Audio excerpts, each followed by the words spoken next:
क्या बात है। आ गए हो तुम लोग क्लास में। पहला जो प्रश्न है ना हमारा, ये क्या कह रहा है? किस वृक्ष को शीतला मान करके शीतला माता की पूजा करी जाती है? बताइए इस प्रश्न में क्या होगा सही उत्तर। B option is the right answer.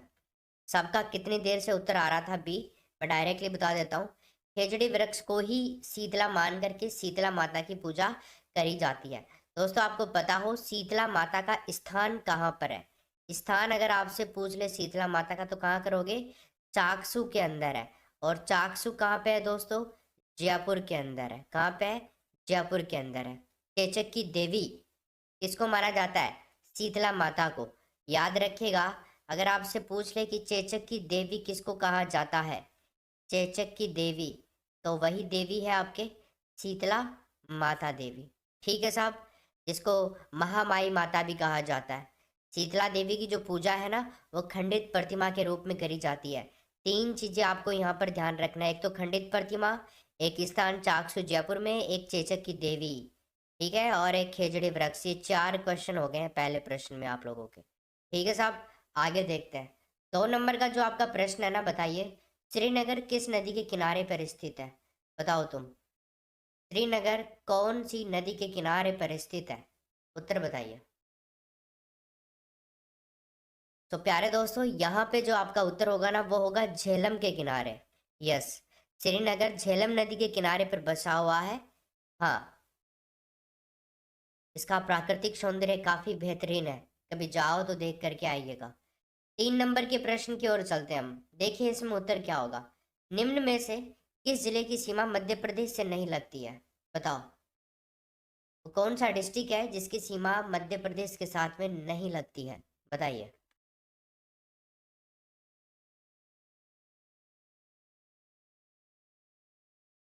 बताओ बताओ फटाफट से उत्तर क्या हो जाएगा इस प्रश्न का।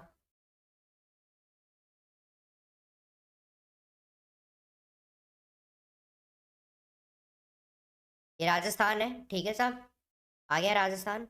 और यहाँ पे प्रश्न पूछ रहा है कि मध्य प्रदेश से नहीं लगती है। कोटा जिले की सीमा मध्य प्रदेश के साथ में इधर से भी लगती है, इधर से भी लगती है। दो तरह से लगती है। मध्य प्रदेश की सीमा यहाँ से लेकर के यहाँ तक लगती है। ठीक है। 1600 किलोमीटर की राजस्थान के साथ में सबसे ज्यादा सीमा बनाता है ये राज्य। ठीक है। 10 जिले, सबसे ज्यादा जिले भी इसी राज्य के साथ में लगते हैं राजस्थान के। 10 जिलों की सीमा। ठीक है। इसमें झालावाड़ जिला ऐसा जिला है जो सबसे ज्यादा सीमा बनाता है, लगभग 500 किलोमीटर की। ठीक। यहाँ पर देखिए, एक जिला कौन सा दे रखा है हमारे को? डूंगरपुर। देखिए दोस्तों, डूंगरपुर डिस्ट्रिक्ट है यहाँ पे, बांसवाड़ा की जस्ट ऊपर, उदयपुर की जस्ट नीचे यहाँ पे। तो डूंगरपुर तो गुजरात के साथ में सीमा बनाता है, ना कि इसके साथ में एमपी के साथ में। क्लियर? तो यहाँ पे उत्तर क्या होगा हमारा? B is the right answer. ठीक है, बी हो जाएगा। बाकी प्रतापगढ़ यहाँ से सीमा बनाता है एमपी के साथ में, और झालावाड़ भी सीमा बनाता है। अगला प्रश्न देखे तुम। 4 नंबर का प्रश्न है, कौन सा शहर जयपुर से सबसे ज्यादा दूरी पर स्थित है? बताओ 4 नंबर के प्रश्न में क्या होगा। जयपुर से सबसे ज्यादा दूरी पर। अब तुम्हें अगर मैप पता है राजस्थान का, तो आप थोड़ा आइडिया लगा करके इस प्रश्न को सही कर सकते हो। बताओ फटाफट से क्या होगा। लाइक का बटन तो दबा दो सभी। ये सब ज्यादा। कोटा जयपुर से कम दूरी पर है, उदयपुर से कम दूरी पर है, बीकानेर भी कम पे है, जोधपुर भी कम पे है। उदयपुर सबसे ज्यादा दूरी पर है जयपुर से। तो राइट आंसर क्या हो जाएगा हमारा? पहला करेक्ट। अगला प्रश्न देखिए 5वें नंबर का। कुरंजा पक्षी विहार कहाँ पे स्थित है? बताओ। 5वें नंबर के प्रश्न में आपको बताना है कुरंजा पक्षी विहार कहाँ है।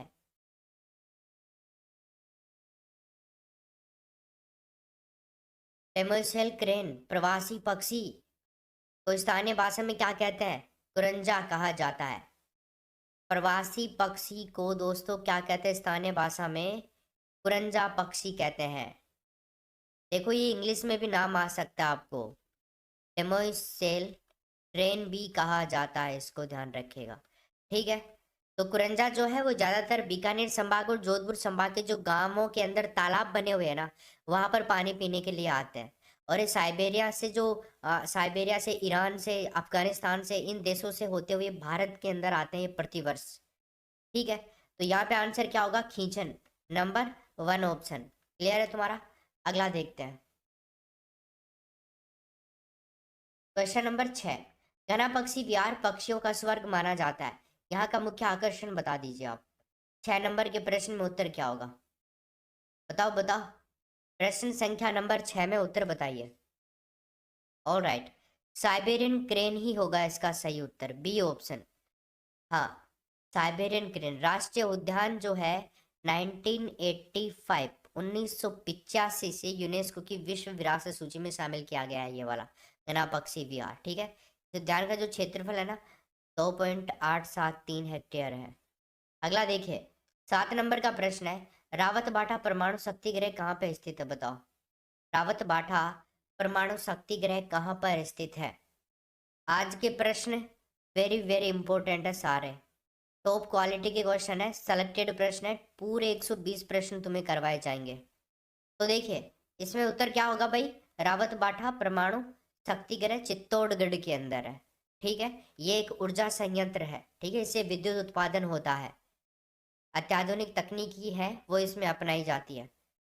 हाँ, देश का दूसरा सबसे बड़ा परमाणु ऊर्जा संयंत्र है, ध्यान रखना। देश का यानी कि भारत का सेकंड लार्जेस्ट, 2 नंबर का है ये। ओके, इसकी अगर क्षमता की बात करी जाए तो 1180 मेगावाट। कितनी दोस्तों?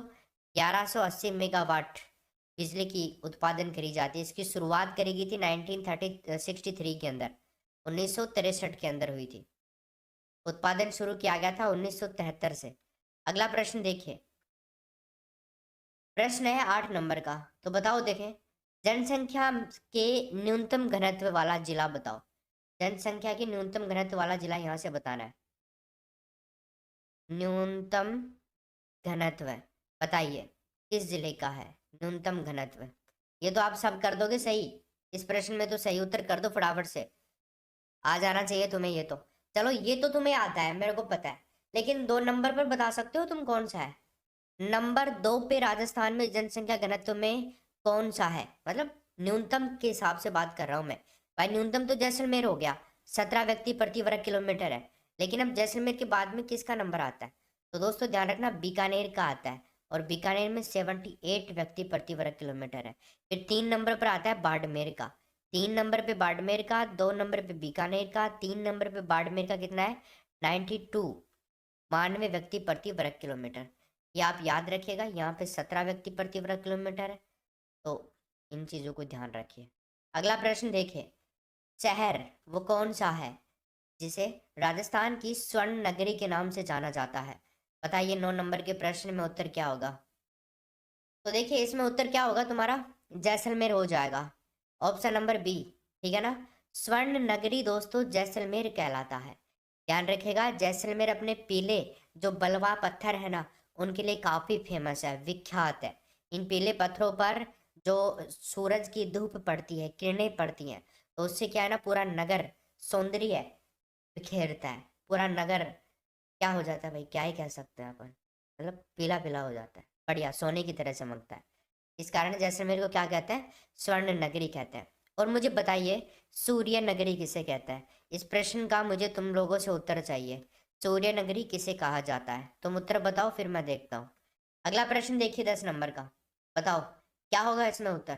प्रश्न है, जनजाति वर्ग की आबादी के अनुसार राजस्थान का भारत में कौन सा स्थान है? बताइए। डी ऑप्शन, छठा, नंबर 6। देखो राजस्थान में अनुसूचित जाति यानी कि एसटी की हम बात कर रहे हैं, इसकी कुल जनसंख्या इंडिया की टोटल का कितना है भाई? 13.48% है, ध्यान रखिएगा। तो ये छठे नंबर पर है। अगला प्रश्न देखिए, 11 नंबर का प्रश्न है, चित्तौड़गढ़ स्थित विजय स्तंभ का निर्माण बताओ मुझे किसने करवाया था? 11 नंबर के प्रश्न में आपको उत्तर बताना है, जल्दी बता दो। इस प्रश्न है टोटल, तो देखिए इसमें उत्तर क्या होगा? महाराणा कुंभा। चित्तौड़गढ़ स्थित विजय स्तंभ का निर्माण किसने करवाया था दोस्तों? महाराणा कुंभा ने करवाया था। ये एक टावर है दोस्तों, क्या है? एक टावर है, टावर को ना टावर, ठीक है, कुंभा ने करवाया था। जो महमूद खिलजी था ना उसके नेतृत्व में मालवा और गुजरात की सेनाओं पर विजय प्राप्त करी थी, उस टाइम में करवाया था। 1440 से लेकर के 1448 तक, इस टाइम के बीच में बना था इसका निर्माण। अगला देखिए प्रश्न संख्या नंबर 12, बताओ रणथंभौर वन्य प्राणी अभ्यारण्य है, ठीक है, यह भारत के किस प्रदेश में तथा किसके लिए प्रसिद्ध है? बताइए रणथंभौर, बताइए क्या होगा इसमें सही उत्तर? 12 नंबर का प्रश्न है, यहाँ पे एक बहुत ही फेमस त्रिनेत्र गणेश जी का मंदिर भी है भाई। त्रिनेत्र गणेश जी का मंदिर है, काफी फेमस है ये। ठीक है। और रणथंभौर की बात आ रही है तो क्या करेंगे भाई, सवाई माधोपुर डिस्ट्रिक्ट हो जाएगा। ठीक है ना। तो यहाँ पे उत्तर क्या होगा हमारा, राजस्थान। किस प्रदेश में स्थित है, तो प्रदेश का तो क्या आ जाएगा, राजस्थान। और किसके लिए प्रसिद्ध है, तो शेरों के लिए प्रसिद्ध है। तो शेरों से बच करके रहना। एक वीडियो आपने देखा होगा ना थोड़े दिन पहले। हाँ, टाइगर प्रोजेक्ट भी चलाया गया है यहाँ पे, इसको टाइगर परियोजना के अंतर्गत रखा गया है। यह अभयारण्य शेरों के लिए काफी फेमस है। अगला देखिए, चित्तौड़गढ़ के प्रसिद्ध किले के 7 द्वारों में से निम्न में से कौन सा द्वार नहीं है। चित्तौड़गढ़ के अंदर 7 द्वार हैं, उनमें से कौन सा द्वार इन 4 में से नहीं है, बाकी 3 है। के प्रश्न में पांडुपोल, पांडुपोल हो जाएगा, बाकी पांडव पोल है, गणेश पोल है और लक्ष्मण पोल है। इसमें होगा आपका तीसरा राइट आंसर। ठीक है, 13 नंबर में। हाँ, और भी साथ के साथ बताऊं ना, तो एक तो ये कर लो, 2 ये कर लो, 3 ये कर लो, 4 के बारे में। और अगर देखो, ये पांडव पोल है ना, ये मुख्य द्वार है, ये एंट्री एंट्री गेट है पांडव पोल, ध्यान रखना। फिर गणेश पोल आता है, फिर लक्ष्मण पोल। एक आता है लक्ष्मण के बाद में हनुमान पोल। कौन सा आता है, हनुमान पोल। देखो, गणेश जी महाराज, हनुमान जी महाराज, लक्ष्मण जी महाराज, राम का भगवान, पांडव भी महाराज जी कह लो इनको भी।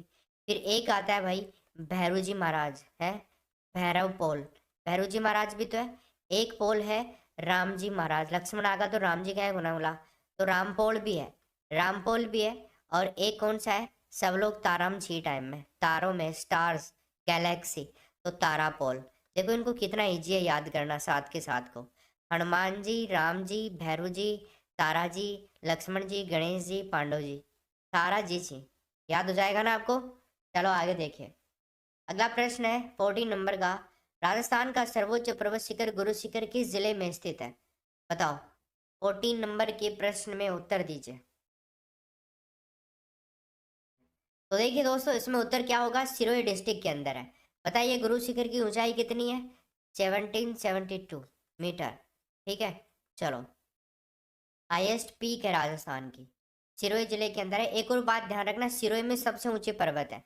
अगर ऊंचे पर्वत पूछ ले, कोई जिला दे दे, तो सिरोही करना। अगर आपको क्षेत्रफल के हिसाब से पूछे, भाई राजस्थान में सबसे ज्यादा चौड़ाई पर्वतों की कहाँ पर है, तो क्या करोगे, वहां पर उदयपुर करोगे, और ऊंचाई पूछ ले तो सिरोही कर दोगे। ठीक है, उदयपुर में जैसे जरगा पर्वत है। अगला प्रश्न देखिए, अलमाटी बांध किस नदी पर बना हुआ है, बताओ। 15 नंबर के प्रश्न में क्या होगा, अलमाटी बांध कौन सी नदी पर बना हुआ है, गोदावरी, कावेरी, कृष्णा और महानदी। तो मेरे दोस्तों, ये कर्नाटक राज्य के अंदर है, कर्नाटक में है। कहाँ पे, कृष्णा नदी के ऊपर, कृष्णा नदी के ऊपर। ठीक है, ऑप्शन नंबर क्या हो जाएगा, थर्ड।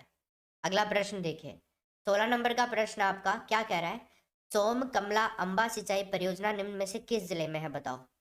मैंने आपको शुरुआत में बता दिया था, आज के 120 प्रश्न वेरी वेरी इंपॉर्टेंट है, जितना याद करो इनको उतना कम है। तो देखो 16 नंबर के प्रश्न में क्या होगा भाई, उत्तर आपका डूंगरपुर के अंदर है भाई, तीसरा ऑप्शन होगा। और ये वाला क्वेश्चन कुछ ज्यादा इंपॉर्टेंट है, याद कर लेना। डूंगरपुर के अंदर है, सिंचाई सुविधा उपलब्ध कराने के लिए इनका निर्माण कराया गया। आ, पास के ही एक गांव है यहाँ पे, उनके ऊपर बांध बना करके, सोम नदी के ऊपर बांध बनाया गया था। नदी कौन सी, सोम नदी के ऊपर बांध बनाया गया। अगला देखिए, प्रश्न है आपका 17 नंबर का, बताइए पंचायती राज संस्थाओं का निर्माण सबसे पहले किस राज्य ने किया। ये भी बहुत बढ़िया प्रश्न है, पंचायती राज संस्थाओं का निर्माण बता दो। हाँ बिल्कुल, तो हमारा प्यारा राजस्थान, इसमें होगा नंबर 1 ऑप्शन। ठीक है, और इसकी शुरुआत या फिर स्थापना करी गई थी कब, 2 अक्टूबर 1959। ठीक है ना। किसने किया था इसका उद्घाटन, जवाहरलाल नेहरू ने किया था। कहाँ किया था, नागौर जिले के अंदर, बगदरी गांव के अंदर, नागौर जिले के बगदरी गांव के अंदर।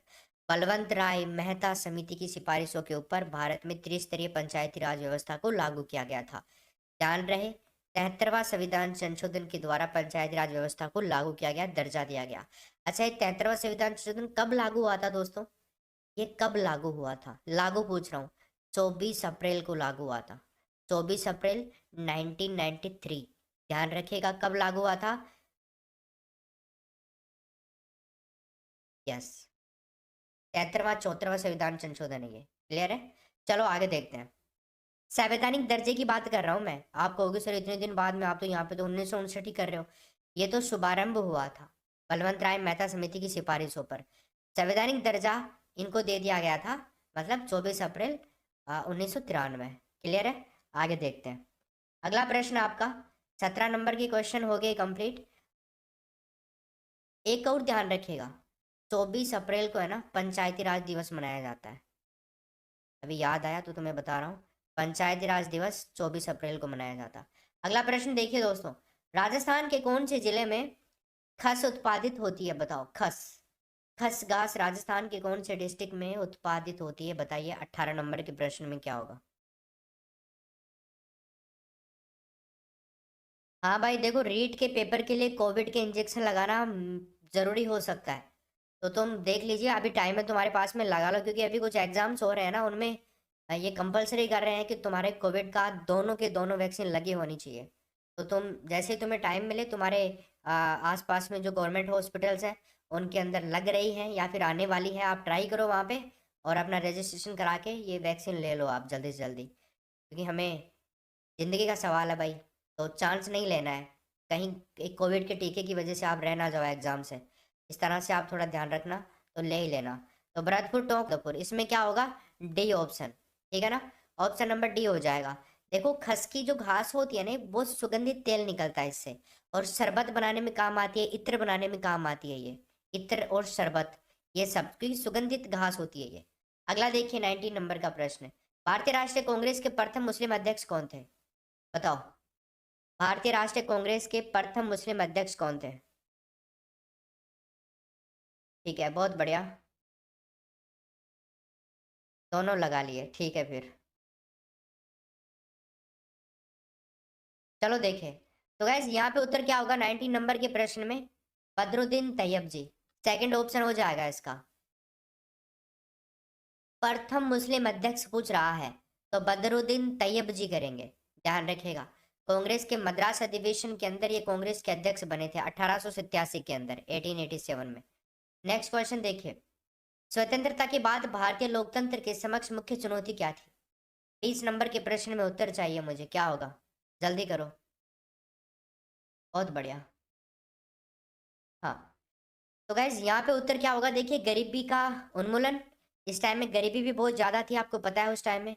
पर्यावरण संरक्षण भी बहुत ज़रूरी था, शांति बनाए रखना भी बहुत ज़रूरी था, और यहाँ पे डी ऑप्शन हो जाएगा। ये सारी चुनौतियाँ थी स्वतंत्रता के बाद में भारतीय लोकतंत्र के समक्ष, ठीक है, क्योंकि भारतीय जनता बहुत गरीब थी उस टाइम में। उस समय सांप्रदायिकता का तनाव भी बना हुआ था और पर्यावरण की भी समस्या थी। तो ऑप्शन नंबर डी हो जाएगा इसका, भारतीय लोकतंत्र के समक्ष सारी चुनौतियाँ थी। अगला देखिए, प्रसिद्ध संत शेख सलीम चिश्ती कहाँ रहते थे? बताइए 21 में क्या होगा? प्रसिद्ध संत शेख सलीम चिश्ती कहाँ रहा करते थे? 16वीं शताब्दी के आसपास के संत हुए थे ये। तो फतेहपुर सीकरी में रहते थे दोस्तों ये। ऑप्शन नंबर क्या होगा इसका? तीसरा राइट आंसर। अकबर जो था ना, अकबर महान, उसके समकालीन थे ये, ठीक है ना? सलीम चिश्ती किसके समकालीन थे? अकबर के समकालीन थे। अगला प्रश्न देखिए 22 नंबर का, बताओ विजयनगर साम्राज्य के भग्नावशेष किस नदी पर स्थित है? विजयनगर साम्राज्य के, तो देखिए दोस्तों, ये है तुंगभद्रा नदी। डी ऑप्शन आएगा इसमें राइट आंसर, ठीक है। कर्नाटक मैसूर के पास में है ये स्थान। क्वेश्चन नंबर 23 में उत्तर बताओ, राज्यपाल को पद की शपथ कौन दिलाता है? बहुत बढ़िया प्रश्न, सबका सही होना चाहिए भाई। राज्यपाल को पद की शपथ कौन दिलाता है? 23 नंबर के प्रश्न में। और मुझे बताइए, प्रधानमंत्री को पद की शपथ कौन दिलाता है? प्राइम मिनिस्टर को। और चीफ मिनिस्टर को कौन दिलाता है? मुख्यमंत्री को। प्रधानमंत्री को कौन दिलाता है? मुख्यमंत्री को कौन दिलाता है? तो इसका उत्तर करते हैं पहले तो। राज्यपाल को पद की शपथ कौन दिलाता है दोस्तों? उस राज्य का उच्च न्यायालय से संबंधित जो मुख्य न्यायाधीश होता है ना, वो दिलाता है, ठीक है। जैसे राजस्थान का राज्यपाल है तो राजस्थान के हाई कोर्ट का जो चीफ जस्टिस होगा ना, वो उसको दिलाएगा। बट यहाँ पे अगर बात करी जाए राज्यपाल के अलावा प्रधानमंत्री की, तो प्राइम मिनिस्टर को इंडिया का प्रेसिडेंट दिलाता है। कौन दिलाता है? भारत का राष्ट्रपति शपथ दिलाता है। और चीफ मिनिस्टर को शपथ कौन दिलाता है दोस्तों? गवर्नर दिलाता है। कौन दिलाता है? गवर्नर दिलाता है, यानी कि राज्यपाल। ठीक है साहब, आगे चलते हैं। अगला प्रश्न देखिए अब आप, 25 नंबर का, भारत के पहले विदेश मंत्री कौन थे? बताओ। 24 नंबर के प्रश्न में आपको उत्तर बताना है, इंडिया के पहले विदेश मंत्री कौन थे?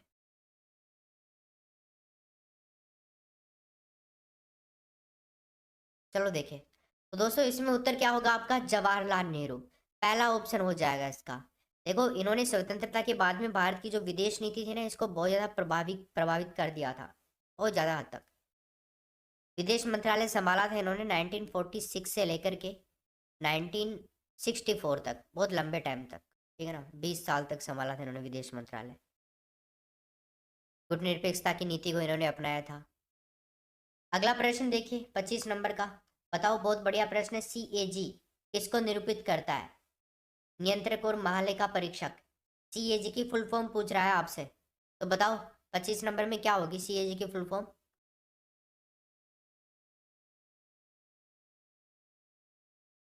बता पा रहे हो तुम? किस किस का सही हुआ 25 नंबर का प्रश्न? हाँ, controller and auditor general of India, CAG। ध्यान रहे आर्टिकल 148 के अंदर भारत के नियंत्रक और महालेखा परीक्षक यानी कि CAG के एक स्वतंत्र पद का प्रावधान किया गया है।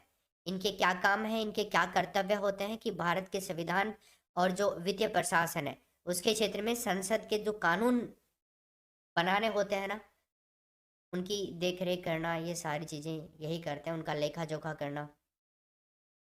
अगला प्रश्न देखिए 26 नंबर का, किस भाषा को दिल्ली के निम्न में से किस भाषा को दिल्ली के सुल्तानों ने संरक्षण दिया था? बताओ, किस भाषा को दिल्ली के सुल्तानों ने संरक्षण दिया था? बताइए क्या होगा इस प्रश्न में उत्तर? तो दोस्तों वो भाषा थी आपकी फारसी। ऑप्शन नंबर क्या हो जाएगा इसमें? Second option. ठीक है ना, फारसी भाषा थी वो।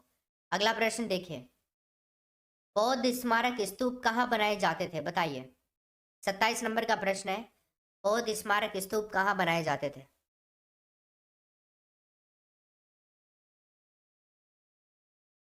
डी नहीं होगा उसमें, बी ऑप्शन होगा।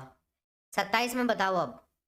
इसमें भी देखिए दोस्तों, बुद्ध के जीवन से संबंधित स्थानों पर बनाए जाते थे, सही बात है।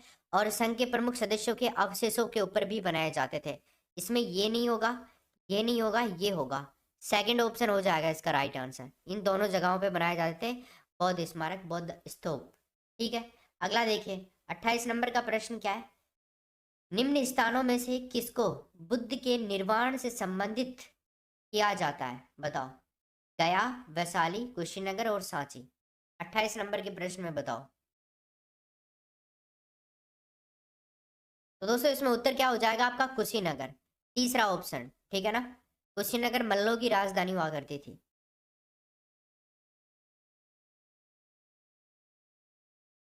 जैन धर्म निम्न में से किस पर बल देता है? बताओ 29 में। जैन धर्म निम्न में से किसके ऊपर बल देता है? तो गाइस जैन धर्म देता है ज्ञान प्राप्ति के ऊपर बल। तीसरा ऑप्शन होगा इसका सही उत्तर। ठीक है, यस, ज्ञान प्राप्ति, ध्यान रखना, जैन धर्म से संबंधित। 30 नंबर का प्रश्न देखो, बौद्ध शिक्षा का वर्णन निम्न में से किसमें है? 30 नंबर के प्रश्न में आपको बताना है बौद्ध शिक्षा का वर्णन निम्न में से किसमें है? त्रिरत्न में, शीलवृत्त में, त्रिपिटक में और अणुवृत्त में। क्या होगा इसमें? त्रिपिटक में। ऑप्शन नंबर आपका थर्ड हो जाएगा इसका राइट आंसर। ठीक है ना, तीन भागों में बांटा गया। कौन कौन से तीन भाग? एक तो सुत्त पिटक। कौन कौन से पिटक? एक तो सुत्त पिटक, एक था विनय पिटक और एक पिटक था आपका अभिधम पिटक। ठीक है साहब, ये तीनों पिटक आप ध्यान रखिएगा, इनमें से पूछ सकता है कौन सा पिटक बौद्ध शिक्षा से संबंधित नहीं है, इस तरह से प्रश्न पूछेगा। अगला प्रश्न देखिए, अगला प्रश्न है, पृथ्वी को उसके काल्पनिक अक्ष पर घूमने को क्या कहा जाता है? बताइए। पृथ्वी जब अपने काल्पनिक, काल्पनिक का मतलब जो हमारे द्वारा डिसाइड किया गया है, भाई इस अक्ष पर घूमती है पृथ्वी, तो उस अक्ष को क्या कहते हैं बताइए, क्या कहते हैं? उसे कहते हैं घूर्णन। घूमना मतलब घूर्णन कहते हैं, ठीक है। परिभ्रमण भी आप कह सकते हो इसको।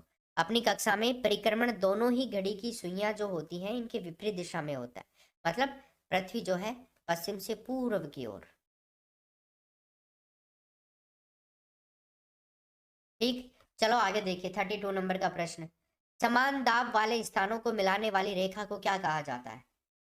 32 नंबर के प्रश्न में बताओ क्या होगा? समान दाब, ओके।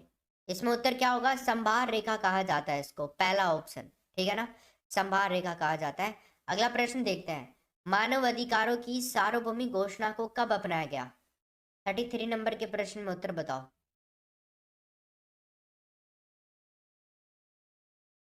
गुड, कब अपनाया गया दोस्तों? 1948 में अपनाया गया, 1948 में। डी ऑप्शन होगा इसका सही उत्तर। संयुक्त राष्ट्र के द्वारा मानव अधिकारों की सार्वभौमिक घोषणा को 1948 में अपनाया गया था। चलो एक बात बताइए, मानवाधिकार आयोग दिवस कब मनाया जाता है?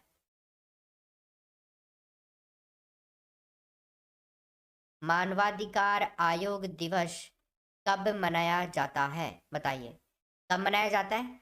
10 दिसंबर को मनाया जाता है, ध्यान रखना। अगला प्रश्न देखिए 34। बताइए उत्तर क्या होगा? डोल ड्रम क्या है? बता दो, डोल ड्रम क्या है? 34 नंबर के प्रश्न में आपको उत्तर बताना है, डोल ड्रम क्या है।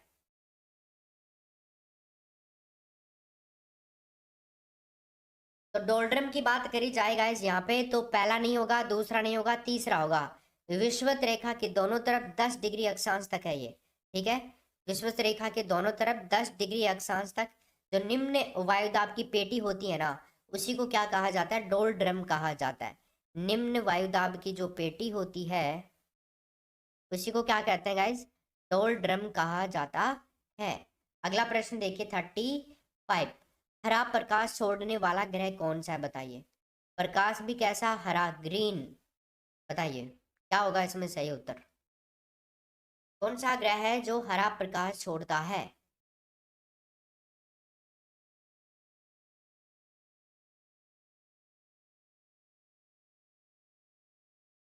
ठीक है, देखिए यूरेनस है वो, तो यहाँ पे आपका आंसर क्या हो जाएगा? शुक्र, थर्ड ऑप्शन शुक्र होगा इसका राइट आंसर। हाँ, ये ग्रह जो है ना वो सूर्य के चारों ओर परिक्रमा करने के अंदर 84.07 पृथ्वी वर्ष का टाइम लेता है। इसके जो उपग्रह है ना उनकी संख्या है 15। अगला प्रश्न देखिए। यदि भारत में सुबह के 11 बज रहे हैं तो लंदन में यानी कि ग्रीनविच में कितने बजे होंगे? बताइए उत्तर क्या होगा 36 में। ओके, देखिए दोस्तों भारत का जो स्थानीय समय है ना वो 82.82 डिग्री पूर्वी देशांतर से लिया जाता है, ठीक है, जो कि इलाहाबाद के नैनी से होकर के गुजर रही है। ये ग्रीनविच माध्य समय जो कि शून्य देशांतर पर स्थित है, लंदन के अंदर रॉयल जो ऑब्जर्वेटरी है वहां से लिया गया है। तो 82.82 डिग्री पूर्वी पूर्व के अंदर है। और उससे हम बात करें 5.5 घंटे, कितने? 5.5 घंटे पूर्व का अंतर हमें रखना पड़ेगा। अतः क्या कह सकते हैं हम लोग? यदि भारत में 11 बजे हैं तो लंदन में 5:30 बजे होंगे सुबह के, राइट। तो ऑप्शन नंबर क्या होगा आपका? Third is the right answer. अगला प्रश्न देखिए 37 नंबर का। पृथ्वी तथा बृहस्पति के बीच में कौन सा ग्रह है बताइए। ये तो छोटी छोटी बातें 7th क्लास की, तो ये तो कम से कम आनी चाहिए आप लोगों को। बताओ, पृथ्वी और बृहस्पति के बीच कौन सा ग्रह है? तो दोस्तों कौन सा ग्रह है पृथ्वी और बृहस्पति के बीच में? मंगल ग्रह है, पहला ऑप्शन हो जाएगा, ठीक है। मंगल ग्रह जो है ना ये लाल रंग का ग्रह है। अगर आपको पूछ ले लाल रंग का ग्रह कौन सा है तो मंगल ग्रह है, ठीक है। आगे देखते हैं। अगला प्रश्न है, वर्तमान में भारतीय रिजर्व बैंक प्रणाली के आधार पर नोट निर्गमन कौन करता है? बताओ 38 में क्या होगा?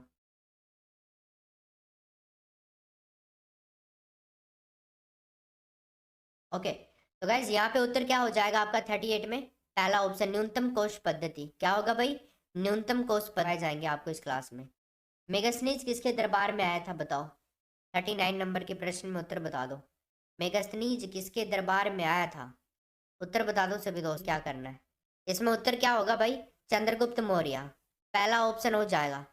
मेगास्नीज चंद्रगुप्त मौर्य के दरबार में आया था और ये यूनानी शासक सेल्यूकस निकेटर का राजदूत था। ठीक है, सेल्यूकस निकेटर का राजदूत था।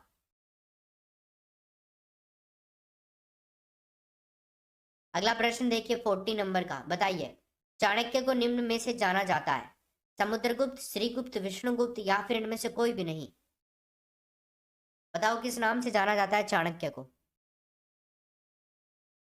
तो गाइस यहाँ पे उत्तर क्या होगा, विष्णुगुप्त के नाम से जाना जाता है। तीसरा ऑप्शन हो जाएगा। बहुत सारे नाम है, कौटिल्य के नाम से भी जाना जाता है इसको, है ना।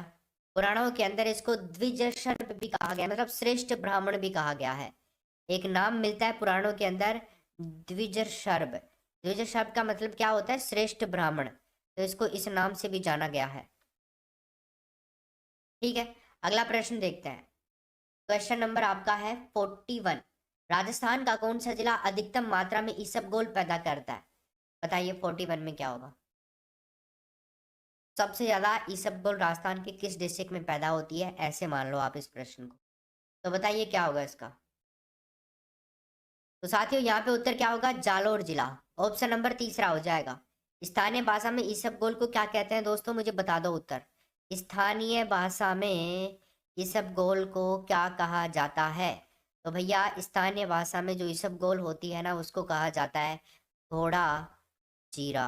क्या कहा जाता है, घोड़ा जीरा, याद रहेगा ना। राजस्थान के और भी जिले हैं, बाड़मेर, नागौर, पाली, जोधपुर, इन जिलों में भी इसबगोल की खेती की जाती है, बट सबसे ज्यादा जालौर में उत्पादन और खेती सबसे ज्यादा जालौर में होती है। अगला प्रश्न देखिए 42। होहोबा क्या है, बताइए। होहोबा क्या है, उत्तर बता दो। रोग है, पौधा है, व्यंजन है या फिर कपास है। तो दोस्तों होहोबा क्या है, होहोबा है एक पौधा। ठीक है, इसको आप जोजोबा भी कह सकते हैं, जोजोबा। होहोबा जोजोबा, जो भी आप कहना चाहें आप कह लो, जो तुम्हारा मन करे, जो तुम्हें अच्छा लगे। ये एक इजरायली झाड़ी है, इजराइल से लाई गई थी, इजरायली झाड़ी है। राजस्थान के शुष्क प्रदेशों में बोया जाता है। अगला देखिए पश्चिमी राजस्थान में निम्न में से कौन सा राज्य का तत्व नहीं है। राज्य का तत्व बता दो भाई, कौन सा नहीं है। लोग, प्रदेश, सेना या संप्रभुता। और देखो, तो इसमें उत्तर क्या होगा 43 में। सेना जो होती है ना, ये राज्य का तत्व नहीं होता। अब सब गिला सर मैं भी सही बताया, जो चाहे बताया न है। ठीक है, अगला देखिए 44 में उत्तर क्या होगा। राजस्थान में मानसून का जुआ किसे कहते हैं, बताओ। मानसून का जुआ, राजस्थान में किसको मानसून का जुआ कहा जाता है। अभी तो प्रश्न और भी बहुत इंपॉर्टेंट आने वाले हैं तुम्हारे, 120 प्रश्न है आज की क्लास में। तो देखिए दोस्तों यहाँ पे उत्तर क्या हो जाएगा आपका, कृषि को कहा जाता है। बाकी दो ऑप्शन दिख नहीं रहे क्या आपको, कोई बात नहीं है, एक में उद्योग कर लो, एक में कोई नहीं कर लो, बाकी दो में ही करना था आपको। तो कृषि को क्या कहा जाता है, राजस्थान में मानसून का जुआ कहा जाता है, क्योंकि राजस्थान में कृषि जो होती है ना वो मानसून के ऊपर निर्भर करती है, इसलिए इसको मानसून का जुआ कहते हैं। सिंपल। अगला प्रश्न देखिए आप 45 नंबर का, बता दो उत्तर, बता दो इसमें क्या होगा। राजस्थान में जिस पशुधन का सर्वाधिक प्रतिशत है ना, वो बताओ मुझे आप। 45 में राजस्थान में कौन सा पशुधन है जिसका सबसे ज्यादा परसेंटेज है। बोलो कृष्ण कन्हैया लाल की जय। चलो देखिए इसमें उत्तर क्या होगा भाई, ऑप्शन नंबर बकरियां। सेकंड ऑप्शन हो जाएगा। बकरियां जो है ना सबसे ज्यादा है प्रतिशत में राजस्थान के अंदर। देखो बकरियां राजस्थान में कितनी परसेंट है, 37.95% है टोटल मिला करके। फिर दो नंबर पे आता है गोवंश, मतलब गाय, गोवंश आता है। फिर आता है भेड़, और फिर आता है ऊंट। इस तरह से ये है सबसे ज्यादा बकरियां, फिर दो नंबर पे ज्यादा गोवंश, फिर तीसरे पे भेड़, फिर चौथे पे ऊंट। आगे देखो 46 नंबर का प्रश्न है। कवि श्यामल दास के अनुसार मेवाड़ में 84 दुर्गों में से महाराणा कुंभा ने कितने दुर्गों का निर्माण करवाया था, बताओ। तुम्हारे एग्जाम के अकॉर्डिंग ही पेपर बनाया आज का, कोई भी प्रश्न ऐसा नहीं है जो तुम्हारे एग्जाम के लेवल का नहीं हो, सारे लेवल के हैं, बहुत बढ़िया।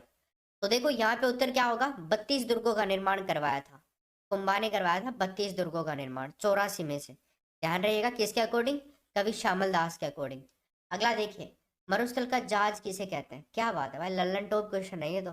उत्तर बताओ फटाफट से, लाडू खा लो इस प्रश्न को लेकर के। तो क्या होगा, मरुस्थल का जहाज कौन है भाई, ऊंट होता है मरुस्थल का जहाज, रेगिस्तान का जहाज। चलो एक प्रश्न यहाँ पे पूछता हूँ, ऊंट के पालक कौन सी जाति होती है, ऊंट का पालक कौन सी जाति होती है। ऊंट के पालक जाति का नाम बता दो तुम मुझे, क्या नाम है ऊंट के पालक जाति का नाम? क्या भाई? रबारी। रबारी जाति है वो, जिसको क्या कहा जाता है राजस्थान में? रायका भी कहते हैं। ठीक है, रबारी या रायका। अगला प्रश्न देखिए, 48 नंबर का प्रश्न का उत्तर बताओ। राजस्थान के किस क्षेत्र ने कृषक आंदोलन प्रारंभ करने की पहल करी थी? बताओ भाई, बहुत ही शानदार प्रश्न है ये। चलो ये बता देता हूँ कौन सा था, बिजोलिया। अब बताओ कहाँ से, कौन सा है? चलो देखिए इसमें क्या होगा, 48 में मेवाड़ नंबर 1 ऑप्शन हो जाएगा। ठीक है ना। राजस्थान के किस क्षेत्र ने कृषक आंदोलन प्रारंभ करने की पहल करी थी? मेवाड़ ने करी थी। अगला प्रश्न देखिए, राजस्थान का सिंह द्वार किसे कहते हैं? भाई सिंह द्वार बता दो, किसको कहा जाता है राजस्थान का सिंह द्वार? जल्दी से उत्तर बता दो भाई, क्या होगा आपका? अलवर। अलवर को राजस्थान का सिंह द्वार कहा जाता है। 49 में ए ऑप्शन हो जाएगा। अगला प्रश्न देखिए 50 नंबर का, राजस्थान में घास के मैदान या चारागाह जो होते हैं ना, उनको क्या कहा जाता है? बताओ। पेडॉक्स, बीड या तेंदु, या फिर इनमें से कोई भी नहीं? बताइए। हाँ बिल्कुल सही आ रहा है तुम्हारा अलवर वाला, सबका सही। तो देखो भाई 50 नंबर में क्या हो जाएगा उत्तर हमारा? बीड। बीड कहा जाता है। बीड या ओरण भी कह सकते हैं इसको आप, ओरण भी कह सकते हैं। ये मुख्य रूप से अजमेर, भीलवाड़ा और शेखावाटी में पाया जाता है। घास के मैदान है, इनको चारागाह कहा जाता है। राइट। अगला देखिए 51, द्विदल प्रणाली का क्या मतलब समझते हो आप? द्विदलीय प्रणाली, बताइए मेरे को। आप ये बताओ भारत में कौन सी दलीय प्रणाली है? देखो द्विदलीय प्रणाली है ना, यूएसए के अंदर है, अमेरिका के अंदर रिपब्लिकन और डेमोक्रेटिक, वहां पे दो ही पार्टीज है। वो सबसे बढ़िया होता है पॉलिटिकल सिस्टम, द्विदलीय प्रणाली। बट भारत में तो है ना बहुदलीय प्रणाली है, बहुत सारे दल हैं भारत में। तो बहुदलीय प्रणाली है भारत में, जो कि बिल्कुल भी कचरा फैला रखा है पूरे इंडिया में। ठीक है साहब। तो इसमें क्या होगा, दो दल चुनाव लड़ते हैं यहाँ पे, केवल और केवल दो दल। ये सबसे बेस्ट मानी जाती है द्विदलीय प्रणाली। चाइना में तो एक दलीय प्रणाली है, तानाशाही प्रणाली है, वहां पे तानाशाही शासन चलता है। अगला देखिए 52 नंबर का क्वेश्चन, बताओ मुझे, सुभाष चंद्र बोस ने अंतरिम सरकार की स्थापना कब करी? बताओ। 52 नंबर के प्रश्न में बता दो, सुभाष चंद्र बोस ने अंतरिम सरकार की स्थापना कब की थी?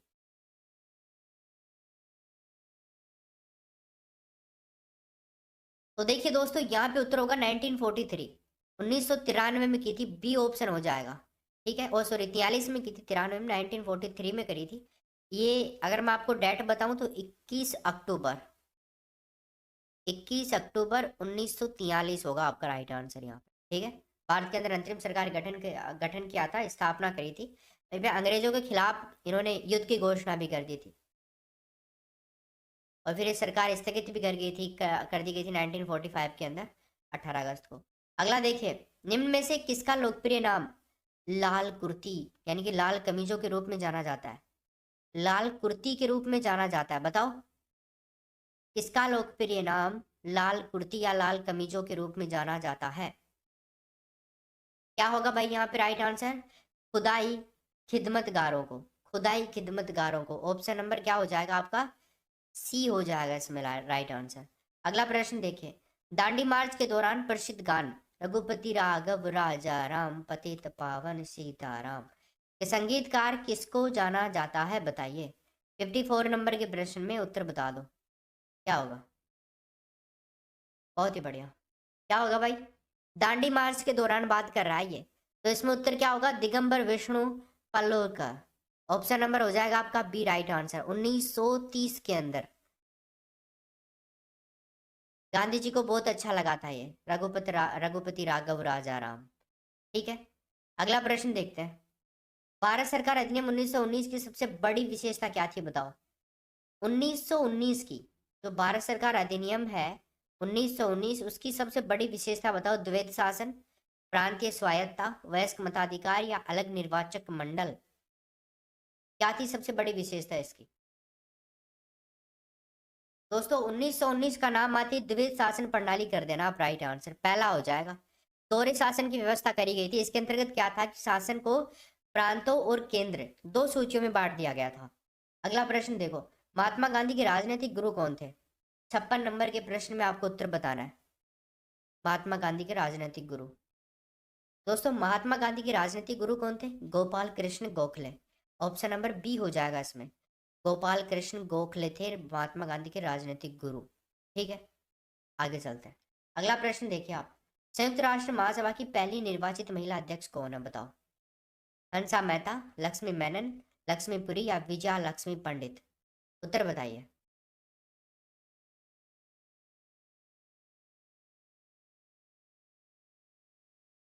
देखो, इन्होंने संयुक्त राष्ट्र के अंदर भारतीय प्रतिनिधि मंडल का नेतृत्व किया था। राइट, इनका क्या नाम था भाई? Vijaya Lakshmi Pandit. Option number D is the right answer. ठीक है, आगे चलते हैं। ये जो है ना 1953 के अंदर, 1953 के अंदर पंडित जो है ये संयुक्त राष्ट्र महासभा की पहली निर्वाचित महिला अध्यक्ष बनी थी। ठीक है, अगला देखिए। अमीर खुसरो किस सुल्तान का दरबारी कवि था, बताओ।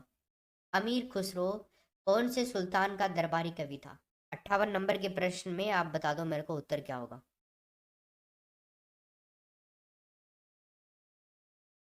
अमीर खुसरो का दरबारी कवि कौन था भाई? बलबन था। बी ऑप्शन हो जाएगा। अमीर खुसरो को जो छह सुल्तान थे ना, उनके अंतर्गत सेवा करने का गौरव प्राप्त है। छह सुल्तान, तगड़ा यार, मतलब छह राजा ओकुन मरो, छह ने ले डूबो। अगला देखिए 59 नंबर का प्रश्न आपका। सितंबर को मनाया जाता है, सितंबर को मनाया जाता है क्या? या आप इसको 23 सितंबर कर लो, आप 23 सितंबर कर लीजिए। तो गाइस यहाँ पे उत्तर क्या होगा? उत्तरी गोलार्ध के अंदर देखिए 23 सितंबर के पास का समय जो होता है ना, शरद विषुवत कहलाता है। ऑप्शन नंबर क्या होगा? शरद विषुवत। तीसरा ऑप्शन हो जाएगा इसमें राइट आंसर। यानी इस टाइम में दोनों गोलार्धों में रात और दिन जो होता है ना वो बराबर होता है। ठीक है, अगला देखते हैं। प्रश्न है, दिसंबर 23 को सूर्य भूमध्य रेखा, मकर रेखा, कर्क रेखा के ठीक ऊपर होता है। इससे उत्तरी शीतोष्ण कटिबंध में शीत ऋतु होती है। तो बताइए इसमें क्या होगा? मकर रेखा, सेकंड ऑप्शन। 22 दिसंबर को है ना सूर्य दक्षिणायन होता है, यानी कि मकर रेखा पर चमकता है ना, इसलिए ऑप्शन नंबर क्या हो जाएगा हमारा? B option. ओके, 23 दिसंबर को सूर्य मकर रेखा से विषुवत रेखा रेखा की ओर हटता जाता है, ये भी आपको ध्यान रखना है। 61 नंबर का प्रश्न देखिए आप। स्थल मंडल पर किसका निर्देश करता है? स्थल मंडल पर किसका निर्देश करता है, बताइए। यहाँ पे आंसर क्या होगा? जल्दी करिए। ये प्रश्न थोड़ा अजीब सा लग रहा है मेरे को, इसमें प्रश्न में थोड़ी पूर्ति फाटा पूर्ति हो रही है। इसको आप छोड़िए, इस प्रश्न को दोबारा से सही करवाता हूँ मैं ना। इस प्रश्न को छोड़ दीजिए, आप थोड़ा समझ में नहीं पा रहे हैं इस प्रश्न को। अगला देख लो आप। पृथ्वी के भूप्रपटी में कौन सा तत्व प्रचुर मात्रा में पाया जाता है? देखो अब की बार तुम्हारे एक नया टॉपिक जुड़ा है दोस्तों। कौन सा? पृथ्वी की भूगर्भिक संरचनाएं। कुछ टॉपिक हटाए हैं, कुछ जुड़े हैं। तो अब यहाँ पे आप उत्तर बता दो मुझे, इसमें क्या होगा 62 में? ओके, तो देखिए इसमें उत्तर जो है ना वो आपका हो जाएगा एल्यूमिनियम। बी ऑप्शन हो जाएगा आपका राइट आंसर। ठीक है, एल्यूमिनियम हो जाएगा इसमें सही उत्तर। ओके, पृथ्वी की जो ऊपरी सतह होती है ये बूट प्रॉपर्टी में सबसे ज़्यादा ऑक्सीजन, सिलिकॉन, एल्यूमिनियम ये सब ज़्यादा होता है इसमें। ऑक्सीजन 47% होता है, सिलिकॉन होता है 28%, एल्यूमिनियम 8% होता है, इस तरह से होता है। अगला देखिए, तो एल्यूमिनियम काफ़ी प्रचुर मात्रा में पाया जाता है यहाँ पे। अगला प्रश्न आपका। निम्न में से धातु युग्मों में से कौन सा युग्म पृथ्वी के आंतरिक कोड को बनाता है, बताइए क्या होगा इसमें? 63 में उत्तर बता दो। तो दोस्तों इसमें उत्तर क्या हो जाएगा? निकिल एवं लोहा। D option right answer. ठीक है, निकिल एवं लोहा। इसको आप निफे परत भी कह सकते हैं, निफे परत भी आप इसको कह सकते हैं। अगला क्वेश्चन देखो अब आप। क्षेत्रफल की दृष्टि से राज्य का सबसे बड़ा जिला बताओ भाई। क्षेत्रफल की दृष्टि से राजस्थान का सबसे बड़ा जिला कौन सा है? बाड़मेर, जैसलमेर, बीकानेर और भीलवाड़ा। सबसे बड़ा जिला बता दो। और मुझे आप लगे हाथ ये भी बता दो, क्षेत्रफल की दृष्टि से राजस्थान का सबसे छोटा जिला कौन सा है? सबसे छोटा जिला। और सबसे बड़ा जिला सबसे छोटे जिले से कितना गुना बड़ा है?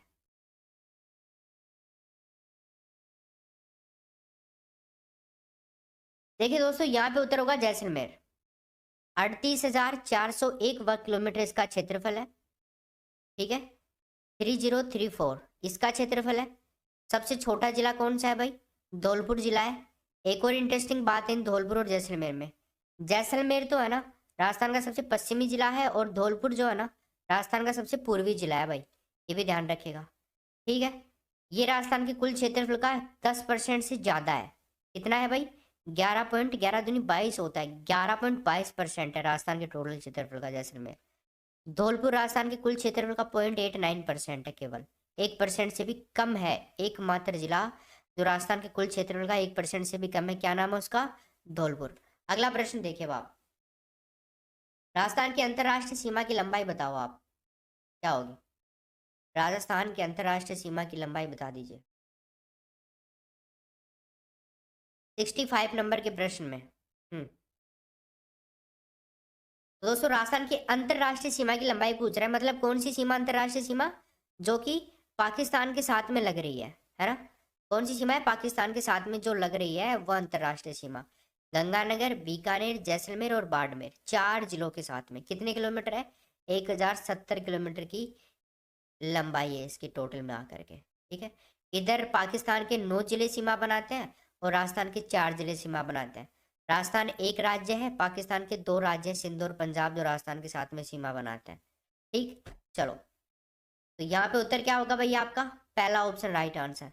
यहाँ पे मैं आपको बता दूं, गंगानगर जो सीमा बनाता है ना, वो कितनी बनाता है तुम लोग सब बताओ।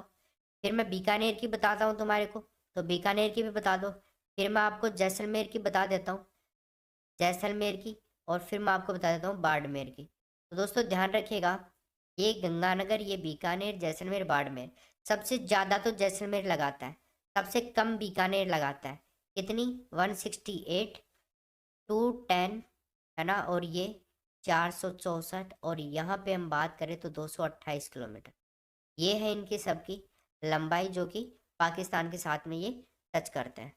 ठीक है, अगला प्रश्न देखिए, कौन सा त्योहार राजस्थान से संबंधित नहीं है? बताओ। तीज, गोगा नवमी, गणगौर और ओणम। तो देखिए इसमें उत्तर क्या होगा आपका? Option number Onam. तो बताइए ओणम कहाँ का है? ओणम केरल राज्य का है भाई। कहाँ का है? केरल का है। फसल कटाई के टाइम टाइम में मनाया जाता है ये। अगला देखिए, दाऊदी बोहरा समुदाय का प्रमुख केंद्र राजस्थान में कहाँ पे है? बताओ। दाऊदी बोहरा, दाऊदी बोहरा समुदाय का प्रमुख केंद्र बता दो आप मुझे, किस जिले में राजस्थान में? तो दोस्तों दाऊदी बोहरा संप्रदाय का प्रमुख केंद्र जो है ना वो बांसवाड़ा डिस्ट्रिक्ट में है। क्या होगा भाई यहाँ पे right answer? D is the right answer. अगला प्रश्न देख, बताइए बड़ी ठनी का चित्र किस क्षेत्र की चित्रकला से संबंधित है? किशनगढ़, हाड़ौती, मारवाड़ और मेवाड़। बताओ बड़ी ठनी के बारे में। गढ़ नंबर 1 ऑप्शन हो जाएगा इसका। अगला प्रश्न देखो बाप, लाला लाजपत राय किसके विरुद्ध प्रदर्शन कर रहे थे जब वे पुलिस बर्बरता के शिकार हो गए? बताओ 69 नंबर के प्रश्न में क्या होगा? 120 प्रश्न है टोटल। तो देखिए दोस्तों यहाँ पे उत्तर क्या होगा आपका? Option number Simon commission, D option हो जाएगा इसका। साइमन कमीशन का गठन हो रहा था, भारतीय जो राजनीति थी उसके भविष्य का निर्माण भी हो रहा था, लेकिन इसमें एक भी सदस्य भारतीय नहीं था। इस कारण से भारतीयों ने इसका विरोध किया, और 30 अक्टूबर, कब दोस्तों? 30 अक्टूबर 1928 के अंदर, 1928 के अंदर लाहौर में साइमन कमीशन के विरोध में एक जुलूस निकाला गया। उसका नेतृत्व कर रहे थे ये। इनके ऊपर लाठी चार्ज किया गया, गंभीर रूप से घायल हो गए, परिणाम क्या निकला? इनकी मृत्यु हो गई। अगला देखिए 70 नंबर का क्वेश्चन, अंतिम मुगल सम्राट का नाम बता दो। क्या नाम था अंतिम मुगल सम्राट का? 70 नंबर के प्रश्न में आपको बताना है अंतिम मुगल सम्राट का नाम। तो गाइस अंतिम मुगल सम्राट कौन थे? बहादुर शाह जफर, यही ऑप्शन हो जाएगा। ठीक है ना, 1859, 1859 के गदर के बाद में अंग्रेजों ने उसे मुगल शासक का नामात्र की सत्ता जो थी वो भी छीन ली थी, उससे भी निर्वासित कर दिया था और रंगून से हटा दिया था, भगा दिया था। फिर 1862 के अंदर इनकी मौत हो गई थी। इनकी रंग जो कब्र है वो भी आपको रंगून के अंदर ही मिलेगी आपको। तो ये थे, अंत बुरा हुआ। अगला प्रश्न देखिए 71 का, ऋग्वेद में वर्णित देवताओं में सबसे प्रमुख देवता का नाम बता दो, कौन से थे? ऋग्वेद में वर्णित देवताओं में सबसे प्रमुख देवता का नाम क्या नाम था दोस्तों? Indra, number 1 option. इंद्र देवता को सबसे प्रमुख देवता माना जाता है।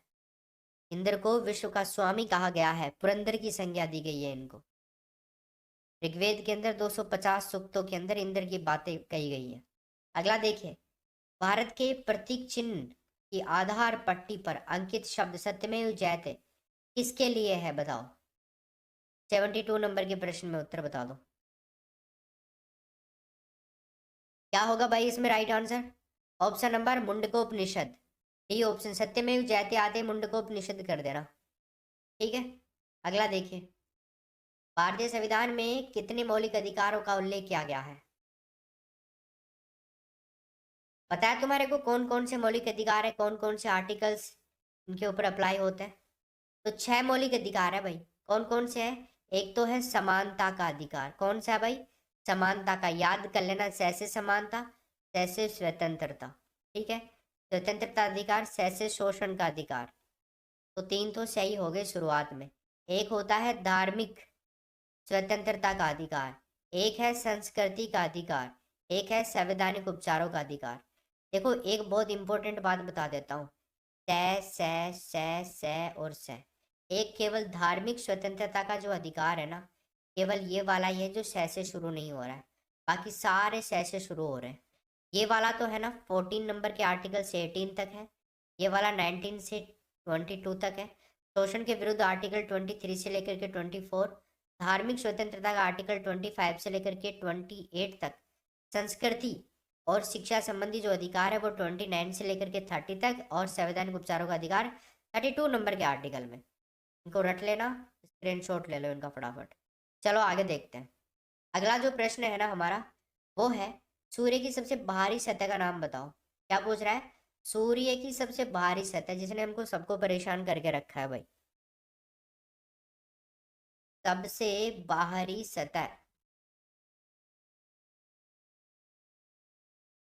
बताइए उत्तर क्या होगा। कोई नहीं भूलेगा इस प्रश्न को आज के बाद में, मुझे पता है तुम याद कर लोगे। क्या नाम है उसका, कोरोना। हो गया सबको याद, देख लो आप, सबको याद हो गया, कोई दिक्कत नहीं है। सूर्य की सबसे बाहरी परत, वैसे कोरोना है ये, वैसे इसको कोरोमन भी कहा जाता है, कोरोमन भी कहा जाता है, कोरोमन भी कहलाती है। ठीक है, सूर्य ग्रहण के टाइम में क्या होता है कि दिखाई देने वाला भाग होता है जो सूर्य की चमकदार सतह होती है जिसको हम देख सकते हैं। अगला प्रश्न देखिए, भारत में बैंकों का बैंक किसे कहा जाता है, बताओ। भारत के अंदर बैंकों का बैंक किसको कहते हैं। तो सर ये कहते हैं रिजर्व बैंक ऑफ इंडिया को, RBI। ठीक है, अगला प्रश्न देखिए 76, निम्न में से किस दिन को विश्व जल दिवस के रूप में मनाया जाता है, बताओ। विश्व जल दिवस के रूप में किस दिन को मनाया जाता है, सभी दोस्त उत्तर करेंगे फटाफट से। 76 नंबर के प्रश्न में होगा 22 मार्च। ऑप्शन नंबर क्या हो जाएगा भाई, पहला राइट आंसर। 22 मार्च को विश्व जल दिवस के रूप में मनाया जाता है, तो तुम याद रखोगे आज के बाद में। अगला प्रश्न देख लो, चीन की स्थल सीमाएं कितने देशों से लगी हुई है, बताओ। 77 नंबर के प्रश्न में क्या होगा। आज के प्रश्न बहुत टॉप क्वालिटी के हैं, 120 क्वेश्चन करेंगे टोटल, 120। ठीक है, तो देखिए इसमें उत्तर क्या होगा आपका, 14, 14, डी ऑप्शन हो जाएगा इसमें। चीन की स्थलीय सीमा 14 देशों के साथ में लगती है। इनके अंदर हम बात करें भारत के आसपास के, एक तो भारत हो गया, पाकिस्तान, अफगानिस्तान, म्यांमार, सोवियत गणराज्य, इसके अंदर बहुत सारे देश आते हैं। ठीक है, अगला देखो, एक देशांतर को पार करने में दो स्थानों के स्थानीय समय के बीच कितना अंतर होता है। 78 नंबर के प्रश्न में उत्तर बताओ भाई, क्या होगा 78 में आंसर, बताओ। ये तो आप सबको आता होगा आई थिंक। ओके, इसमें क्या होगा 4 मिनट, तीसरा ऑप्शन हो जाएगा, 4 मिनट का अंतर होता है। अगला प्रश्न देखो बाप, उपराष्ट्रपति राष्ट्रपति के रूप में कितने समय तक कार्य कर सकता है, बताइए।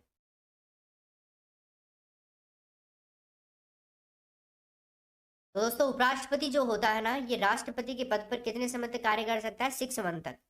ठीक है ना, 6 महीने के बाद में क्या होता है, राष्ट्रपति के चुनाव होते हैं राष्ट्रपति के पद के लिए। ठीक है, चुनाव होते हैं, और वो जो चुनाव होंगे ना, वो पूरे 5 साल के लिए होंगे, मतलब नया राष्ट्रपति जो भी बनेगा पूरे 5 साल के लिए बनेगा। ठीक है, चलो अगला प्रश्न देखते हैं। राजस्थान के किस क्षेत्र में विंध्य पठार विस्तारित है? बताओ, विंध्य पठार कौन से क्षेत्र में है राजस्थान के अंदर? विंध्य कगार बोल दो, विंध्य पठार बोल दो, एक ही बात है। तो इसमें उत्तर क्या होगा भाई? दक्षिण पूर्वी पठार।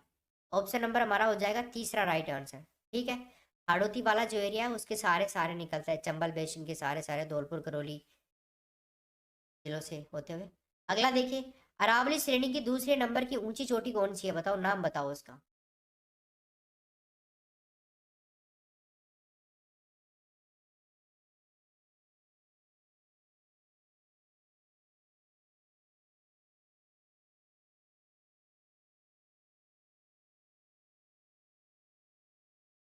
गुरु से दिल से जरा आस रखो भाई। गुरु से क्या हो जाएगा? गुरु शिखर। क्या हो जाएगा भाई? गुरु शिखर एक नंबर की चोटी है। से क्या हो जाएगा? शेर। शेर कौन सी है? 2 नंबर की चोटी है। दिल से क्या हो जाएगा? दिलवाड़ा। दिलवाड़ा कौन से नंबर की चोटी है? 3 नंबर की। एक और इंटरेस्टिंग बात, तीनों की तीनों सिरोही डिस्ट्रिक्ट के अंदर है। राजस्थान की टॉप 3 चोटियां सिरोही जिले के अंदर ही है, ध्यान रखिएगा। जरा से क्या हो जाएगा? जरा जरा है जरगा। ये कहाँ पे है भाई? ये उदयपुर में है जरगा। और ये कौन सी है? चौथे नंबर की चोटी है। आज से क्या हो जाएगा? अचलगढ़। ठीक है, अचलगढ़ भी कहाँ पे है दोस्तों? सिरोही जिले के अंदर है। ध्यान रहे, राजस्थान की 5 सबसे ऊंची चोटी में 4 चोटियां सिरोही में है, एक चौथे नंबर की जरा सी चोटी उदयपुर जिले में है। ठीक है, तो यहाँ पे उत्तर क्या होगा आपका? तीसरा ऑप्शन। क्लियर? आगे देखिए, अगला प्रश्न 82 नंबर का। बताइए, मुस्लिम लीग की स्थापना कब करी गई थी? बताओ, मुस्लिम लीग की स्थापना कब की गई थी? उत्तर बता दो, क्या हो जाएगा इसमें? हाँ, देखिए, मुस्लिम लीग की स्थापना करी गई थी 30 दिसंबर 1906 के अंदर। कहाँ पर हुई थी दोस्तों? ढाका के अंदर हुई थी। ढाका में हुई थी मुस्लिम लीग का पहला अधिवेशन। पूछ ले तो 1908 के अंदर हुआ था पहला अधिवेशन। कब हुआ था दोस्तों? 1908 में। अधिवेशन 1908 में हुआ था। कहाँ पर स्थापना हुई थी? ढाका में। कब हुई थी? 30 दिसंबर 1906 के अंदर। ऑप्शन नंबर तीसरा हो जाएगा इसका। ठीक है, अध्यक्षता किसने करी थी? सैयद इमाम ने करी थी। खैर, अध्यक्षता आप छोड़िए। अगला प्रश्न देखिए, 83। राजस्थान से लोकसभा के सांसदों की संख्या बताओ। राजस्थान से लोकसभा में कितने सांसद चुन करके जाते हैं? एमपी कितने चुन करके जाते हैं राजस्थान से लोकसभा के अंदर? तो दोस्तों, यहाँ पे उत्तर क्या होगा? मैं आपको प्रश्न पूछता हूँ, राजस्थान के अंदर विधानसभा में कितने सदस्य होते हैं? बताओ। और राज्यसभा के लिए कितने सदस्य चुन करके जाते हैं? और आपके लोकसभा के लिए कितने सदस्य चुन करके जाते हैं? तीनों प्रश्नों के उत्तर आपको आने चाहिए। देखो, विधानसभा के तो होते हैं 200। ठीक है साहब। अब मैं बात करूँ अगर आपसे, राज्यसभा के कितने होते हैं? तो राज्यसभा के होते हैं 10, लोकसभा के होते हैं 25। ये राजस्थान का है आंकड़ा, याद रखिएगा। यहाँ पे आंसर क्या होगा? लोकसभा पूछ रहा है तो 25। ऑप्शन नंबर पहला, ये विधानसभा कर देंगे हम लोग। ठीक है, बढ़िया है तुम्हारा। चलो आगे देखते हैं। 404 विधानसभा सदस्य यूपी के हैं, सबसे ज्यादा है 404। 80 लोकसभा में जाते हैं यहाँ से, 31 राज्यसभा के अंदर। यूपी से सबसे ज्यादा है, यूपी का आंकड़ा।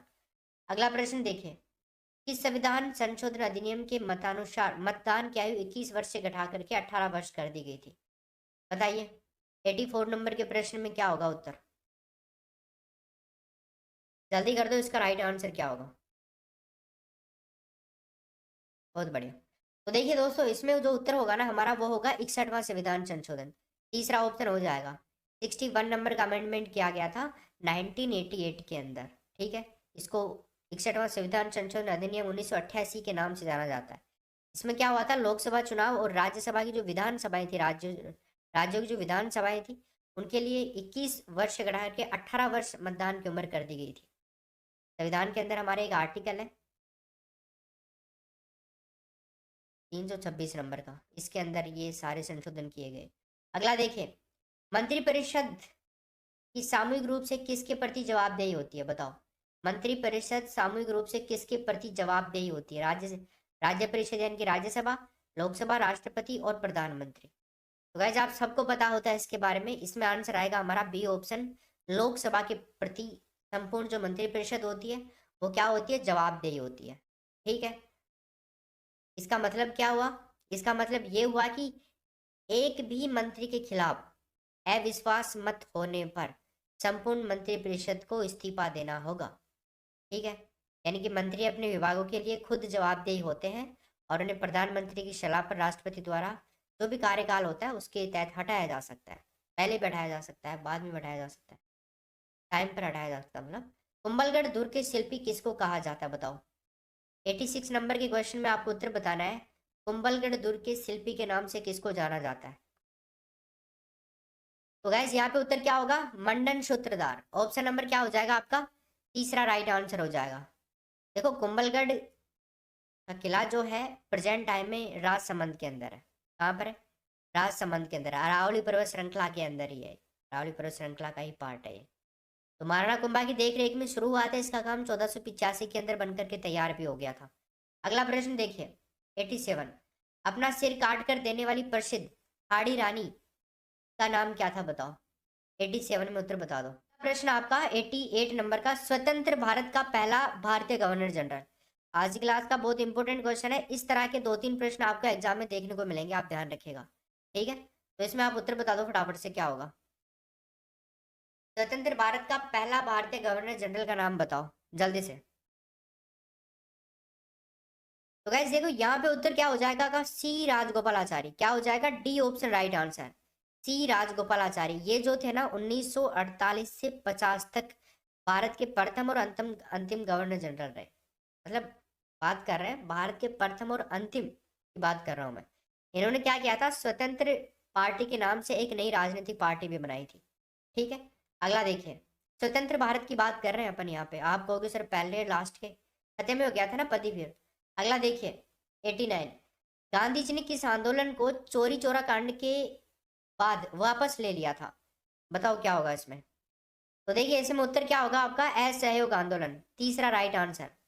ठीक है, 5 फरवरी 5 फरवरी 1922 को उत्तर प्रदेश के गोरखपुर जिले के चोरी चोरा नामक स्थान के ऊपर पुलिस से उत्तेजित होकर के कुछ आंदोलनकारी थे, उनकी एक भीड़ ने 21 सिपाही और एक थानेदार को बंद करके आग लगा दी थी।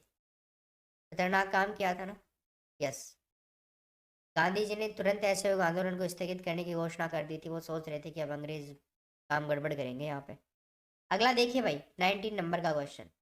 19 नंबर का क्वेश्चन आपका, जयपुर के राजा सवाई जयसिंह ने जंतर मंतर कहाँ नहीं बनवाया।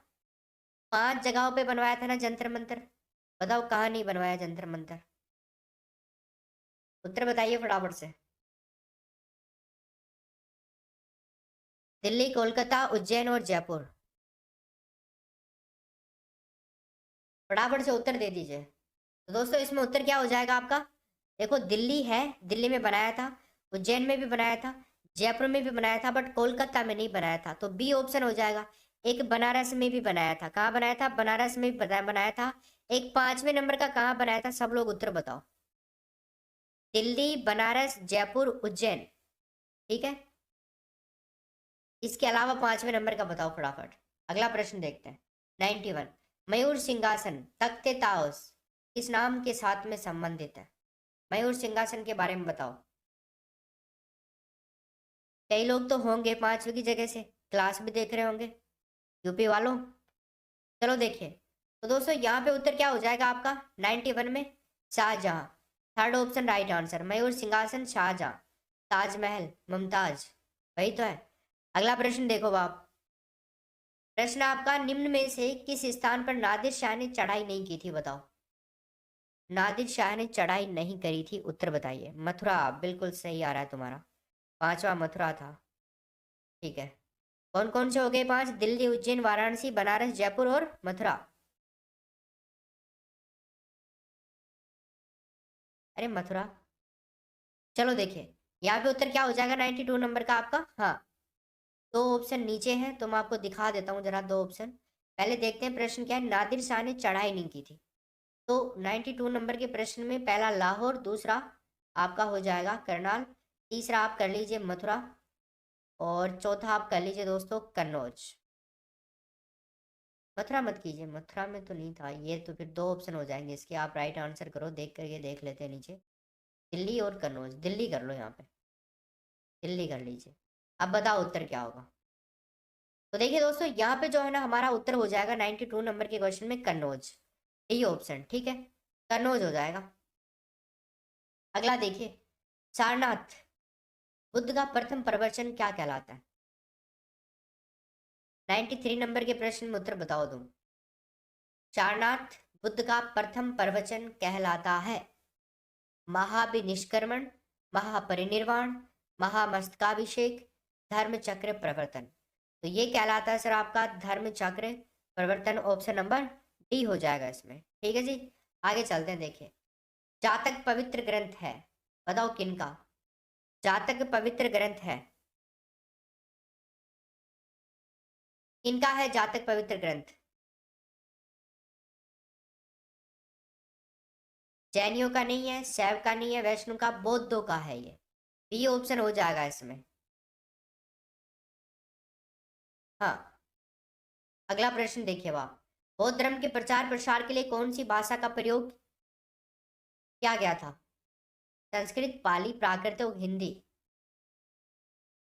बताओ। अभी आपके 25 क्वेश्चन और बच रहे हैं, 120 क्वेश्चन करेंगे टोटल। तो देखो दोस्तों, इसमें उत्तर क्या हो जाएगा? पाली भाषा का प्रयोग किया गया था यहाँ पे, संस्कृत का नहीं, पाली का किया गया था। नेक्स्ट क्वेश्चन देखो बाप, जीटी रोड किसके शासन काल में बनाई गई थी? 96 में उत्तर बता दो। जीटी रोड किसके शासन काल में बनाई गई थी? जी हाँ, बताइए उत्तर। तो दोस्तों, जीटी रोड बनाई गई थी शेरशाह सूरी के शासन काल में।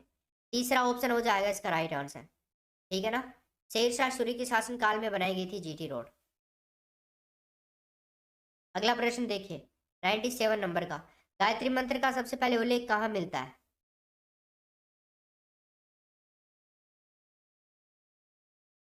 तो गायत्री मंत्र का सबसे पहले उल्लेख मिलता है दोस्तों ऋग्वेद के अंदर। क्या हो जाएगा आपका राइट आंसर?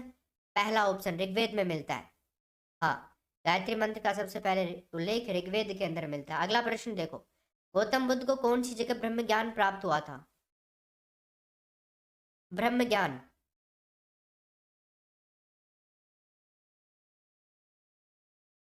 राजगृह, सारनाथ, प्रयाग, बोध गया और पाटलिपुत्र। तो देखिए दोस्तों, यहाँ पे जो है ना आपका उत्तर हो जाएगा बोध गया, तीसरा ऑप्शन। 29 वर्ष की आयु के अंदर बुद्ध ने गृह त्याग कर दिया था। इसे बौद्ध ग्रंथों के अंदर महाभिनिष्क्रमण कहा गया।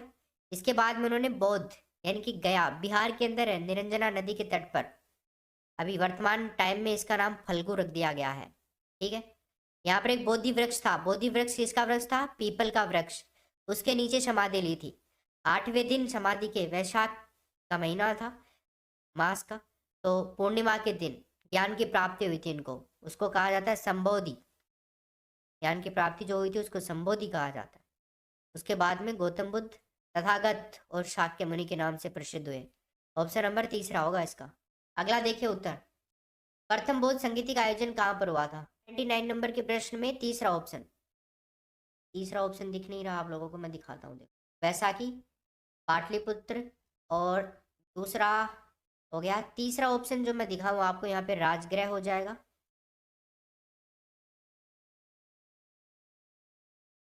राजगृह, और चौथा ऑप्शन जो होगा वो आपका हो जाएगा, क्या है चौथा ऑप्शन? कश्मीर। तो मैंने आपको बता दिया, राजगृह हो जाएगा इसका राइट आंसर। ठीक है, बोलो, एक प्रश्न सही हुआ ना आपका। अगला देखिए, आप तो सोच रहे हो सर हमारा तो क्या एक ही सही हुआ है क्या? बहुत सारे सही हुए हैं। भारत में करेंसी कौन जारी करता है, बताओ? नोट।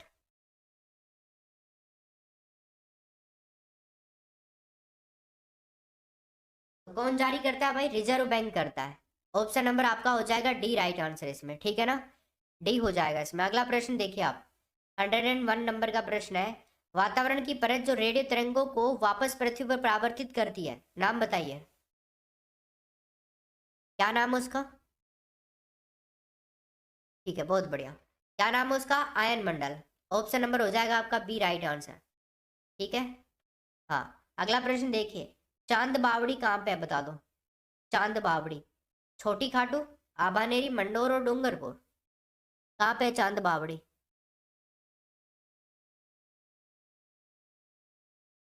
चांद बावड़ी, चांद उतरोड़ से ही बावड़ी के मायने। देखो भाई, उत्तर क्या होगा इसका? आबानेरी दौसा। ठीक है, दौसा हो जाएगा। ऑप्शन नंबर आपका बी हो जाएगा इसमें सही उत्तर। अगला प्रश्न देखो बाप, मंडावा क्यों प्रसिद्ध है बताओ, मंडावा क्यों प्रसिद्ध है? भित्ति चित्रण के लिए, मंदिरों के कारण, अभ्यारण्य के कारण और झीलों के कारण। बताओ भाई, दिखने में थोड़ी दिक्कत हो सकती है आपको, बताओ मंडावा क्यों प्रसिद्ध है? तो दोस्तों जो मंडावा है ना, ये आपका प्रसिद्ध है सूती वस्त्रों के कारण। यहाँ पे अगर हम बात करें, मंडावा की बात करें ना, अभ्यारण्य के कारण, झीलों के कारण, रीति चित्रों के कारण, तो मंडावा प्रसिद्ध आपका मंदिरों के कारण। ठीक है, बी ऑप्शन हो जाएगा इसमें, मंदिरों के कारण प्रसिद्ध है मंडावा। अगला प्रश्न देख रहा था उस, दो प्रश्न देख लो आप एक बार में ही, ताकि आपको आगे की दिक्कत ना रहे। राजस्थान का सबसे प्राचीन संगठित उद्योग और गिरधर आशा द्वारा लिखित डिंगल भाषा का ग्रंथ कौन सा है? ये ग्रंथ वाला प्रश्न बहुत इंपॉर्टेंट है। यहाँ पे देखिए 104 नंबर का प्रश्न का उत्तर बताओ, फटाफट बता दो। देखिए दोस्तों, जो सूती वस्त्र उद्योग है ना, ये राजस्थान का सबसे प्राचीन उद्योग है, संगठित उद्योग है। 1889 के अंदर एक मिल स्थापित करी गई थी, कौन सी? दी कृष्णा मिल, दी कृष्णा मिल्स लिमिटेड। कहाँ पे? ब्यावर के अंदर। अच्छा, ये ब्यावर कहाँ पे? ये ब्यावर अजमेर के अंदर। कहाँ पे है दोस्तों? ब्यावर अजमेर में। तो यहाँ पर राजस्थान की पहली सूती वस्त्र मिल स्थापित करी गई 1889 के अंदर, किस नाम से? दी कृष्णा मिल्स लिमिटेड, ब्यावर अजमेर के अंदर। तो ये ऑप्शन हो जाएगा आपका तीसरा राइट आंसर। अगला प्रश्न देखो बाप, गिरधर आशा द्वारा लिखित डिंगल भाषा का ग्रंथ बताओ, कौन सा है? 105 में रासो, तीसरा ऑप्शन राइट आंसर। ठीक है ना, संगत सिंह रासो नामक एक ग्रंथ बना है, जिसमें महाराणा प्रताप के छोटे भाई शक्ति सिंह का चित्र भी आपको देखने को मिलेगा। अगला देखिए, राजस्थान में चूलिया जलप्रपात किस नदी पर बना हुआ है? 106 नंबर के प्रश्न में बताओ, 14 प्रश्न और बच रहे हैं बस। तो यहाँ पे उत्तर क्या हो जाएगा आपका? चंबल नदी के ऊपर बना हुआ है चूलिया जलप्रपात। भैंसरोडगढ़ से 5 किलोमीटर की दूरी पर बना हुआ है ये, चित्तौड़गढ़ के अंदर, चंबल नदी के ऊपर, चित्तौड़गढ़ में। अगला प्रश्न देखो आप, क्या होगा बताइए, कौन सा अनुच्छेद राज्यसभा की सदस्य संख्या से संबंधित है बताओ? राज्यसभा की सदस्य संख्या से संबंधित कौन सा अनुच्छेद है?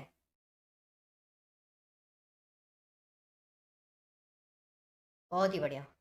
तो इसमें उत्तर क्या होगा भाई? ऑप्शन नंबर आपका डी हो जाएगा, 80, है ना, 80 हो जाएगा। देखो, रे सरल, संसद, राज्यसभा और लोकसभा। आर्टिकल समझा दूं, कभी भूलोगे ही नहीं तुम लोग। 79, 80, 81। देख लो बाप, कितना आसान है याद करना। 79 है, 79, 80, 81। देखो, राज्यसभा आए तो 80 कर देना, संसद आए तो 79 कर देना, लोकसभा आए तो 81 कर देना। बताओ, कितना आसान था ना। आगे देखिए अब आप, भौगोलिक क्षेत्रफल की दृष्टि से राजस्थान में बीकानेर का स्थान बताओ आप। भौगोलिक क्षेत्रफल की दृष्टि से राजस्थान में बीकानेर का स्थान बताना है तुम्हें। सबसे ज्यादा क्षेत्रफल बीकानेर का ही है जैसलमेर के बाद में। कितना है?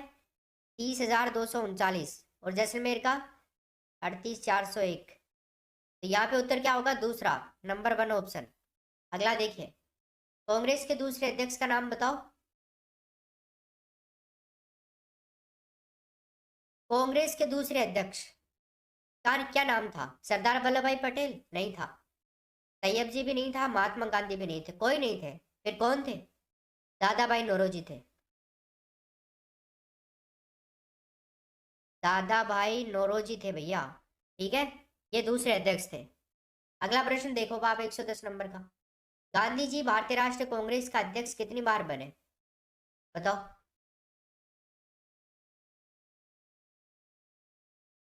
110 में क्या होगा? एक ही बार बने थे। ठीक है, कोई नहीं, कर लेना चौथा ऑप्शन। एक ही बार बने थे, पहला ऑप्शन हो जाएगा इसके अंदर। पहली बार 1929 के अंदर लाहौर अधिवेशन के दौरान बने थे।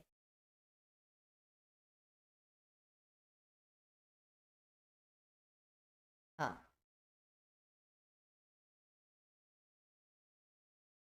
अगला प्रश्न देखिए आप, यहाँ पे प्रश्न है, जवाहरलाल नेहरू कितनी बार 1924 में बने थे गांधी। हाँ 24 कर लेना आप, 1924 में बने थे गांधी जी।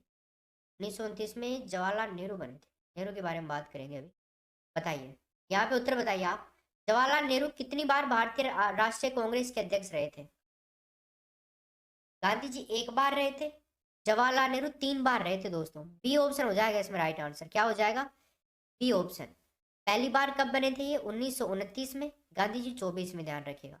फिर बने थे 1936 के अंदर, और फिर बने थे 1937 के अंदर। इस तरह से 3 बार बने थे। अगला प्रश्न देखो, रिजर्व बैंक का लेखा वर्ष बताइए कौन सा होता है? कौन कौन से महीनों का होता है रिजर्व बैंक का लेखा वर्ष? जल्दी करिए। अप्रैल मार्च, ठीक है ना? ऑप्शन नंबर क्या हो जाएगा आपका? पहला राइट आंसर। अगला देखिए, बुलंद दरवाजा निम्न में से किस इमारत से संबंधित है बताइए? 113 नंबर के प्रश्न में बता दो, बुलंद दरवाजा किस इमारत से। ओके, तो गाइस यहाँ पे उत्तर क्या हो जाएगा आपका? हाँ, B option, Fatehpur Sikri. Right answer क्या हो जाएगा? बी राइट आंसर होगा इसमें। मुगल बादशाह अकबर के द्वारा स्थापित किया गया था बुलंद दरवाजा। अगला देखें, आईने अकबरी में किस प्रकार की सूचनाएं हैं? बताओ, आईने अकबरी में, किसमें दोस्तों? आईने ए अकबरी, बताओ किस प्रकार की सूचनाएं हैं यहाँ पे आईने अकबरी के अंदर?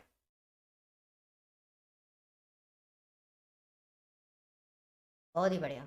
तो इसमें उत्तर क्या हो जाएगा? अकबर की शासन प्रणाली पर प्रकाश डालता है ये। बिल्कुल सही है ये, ठीक है। हाँ, अकबरनामा का तीसरा जिल्द है आईने अकबरी। नेक्स्ट क्वेश्चन देखो, अंग्रेजों ने भारत में अपनी कंपनी की स्थापना किसकी अनुमति से करी थी? बताओ। 115 में उत्तर बताना आपको। तो किसकी अनुमति से करी थी दोस्तों? जहांगीर की अनुमति से। तीसरा ऑप्शन हो जाएगा।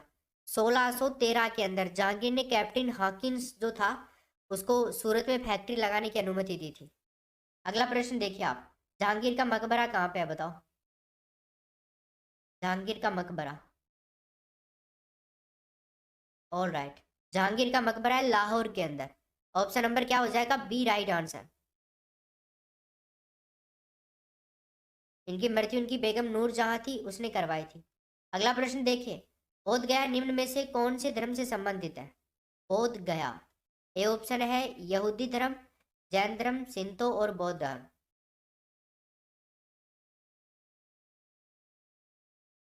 ऑल राइट, क्या बात है, बहुत बढ़िया। तो यहाँ पे उत्तर क्या हो जाएगा आपका? हाँ, बौद्ध धर्म से संबंधित है ये, यही ऑप्शन 117 में।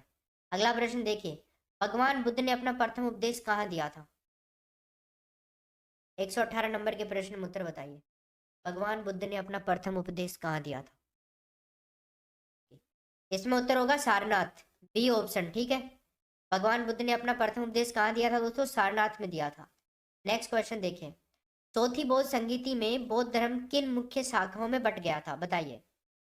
119 नंबर के प्रश्न में।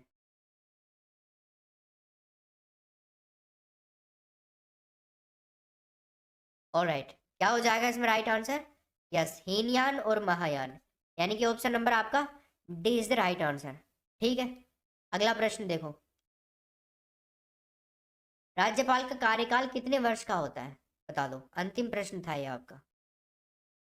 तो राज्यपाल का जो कार्यकाल है ना दोस्तों, ये कितने वर्ष का होता है? आप सभी को पता है आई थिंक। तो ये होता है भैया आपका 5 वर्ष का, 5 ईयर।